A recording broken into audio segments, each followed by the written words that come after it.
Така, сега какво почваме да правим? Тук ще слагаме изолацията, външната от тази страна. Днеска, ето от тук и от тук. Каква е спецификата? Значи, тук трябва леко да се зареже.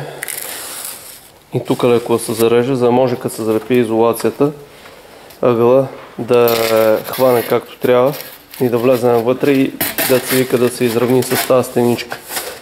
За да може да стане както трябва, желателно е тази стеничка да се пришпаклова с мрежа още един път да се опъне по нея. И след това се изравнява всичко, за да не си личи. Ето този край също ще бъде пришпаклован отгоре, той без това е доста напукан.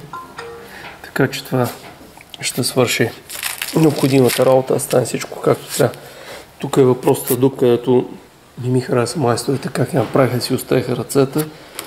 Това ще го запълним с полиуретанова паста и след това има едни лепенки специални, са много корави, белен цвят, се залепва отгоре, за да не си личи това говно, което са изсрали тук.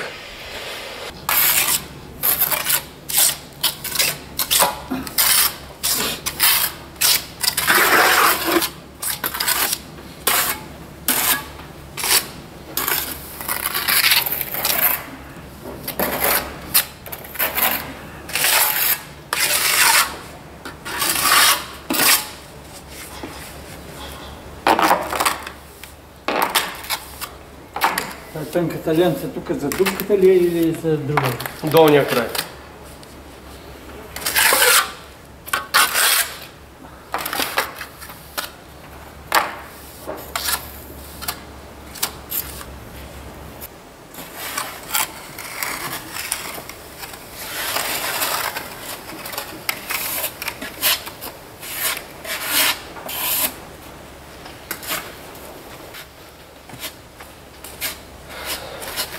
Лентата предварително намазах тънко лепило, да мога да фаща по-добре.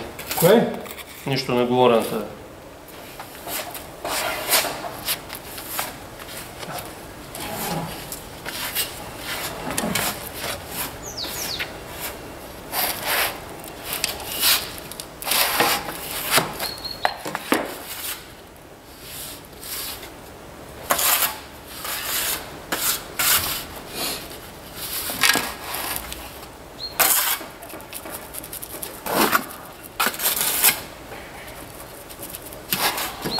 Значи тук вече хубаво го намазахме, в момента с гребена изтеглям и слагам ъгъла.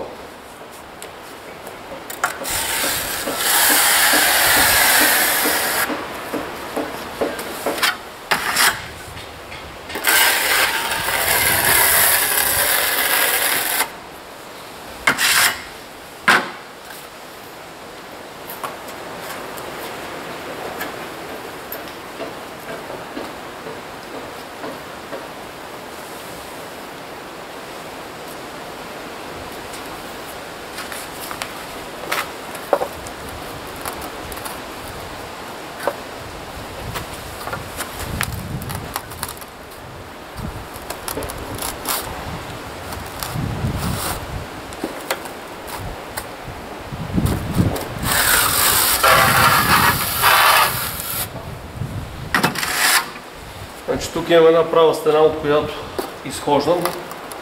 Трябва да правя така, че ъгъла да не изкача над нея.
този начин ъгълът се изпълва, вързва се и няма да стават никакви чупки, няма да се личи, че е правилно повторно.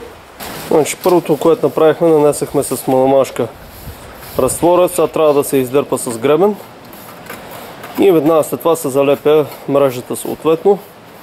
Нанасяйте толкова разтвор, колкото сте сигурни, че няма да изсъхне при да почнете да слагате мрежата.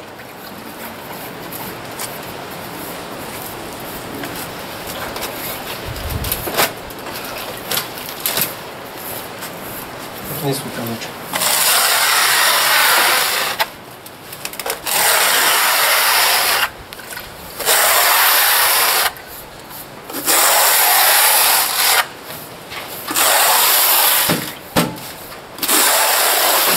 Малко може такова.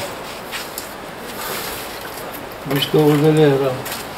Долу ще не ме интересува вече. Татък догоре, бъдара.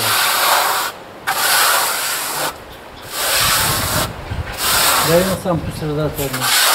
Давай сега, ще го видим. Да мога да го изпълня, защото надолу ще бъдеш само, той не да се сам.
Горе-долу това се получи.